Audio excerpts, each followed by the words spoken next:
بسم اللہ الرحمن الرحیم، ڈیل ٹی وائس چینل کی طرف سے تمام سننے والوں کو السلام علیکم۔ زیادہ مذاق کرنے سے آدمی کی عزت چلی جاتی ہے اور لوگوں سے دشمنی پیدا ہو جاتی ہے۔ جو آدمی صبر اختیار کرتا ہے وہ کامیابی پاتا ہے، جو جلد بازی کرتا ہے وہ ٹھوکر کھاتا ہے۔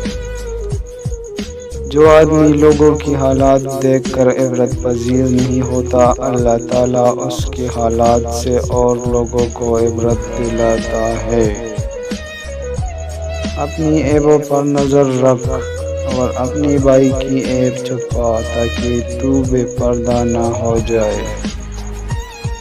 نصیحت دوسروں کے حال پر غور کرنے سے حاصل ہوتی ہے۔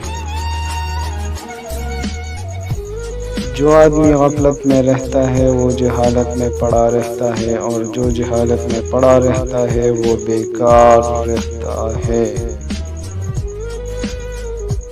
مصائب کا مقابلہ صبر سے اور نعمتوں کی حفاظت شکر سے کرو۔ سب سے پہلی عبادت یہ ہے کہ انسان مصیبت میں صبر کر کے اللہ تعالیٰ کی طرف سے مدد کا منتظر رہے۔ مزید ایسے اچھی ویڈیو کے لیے ہمارا چینل سبسکرائب کریں۔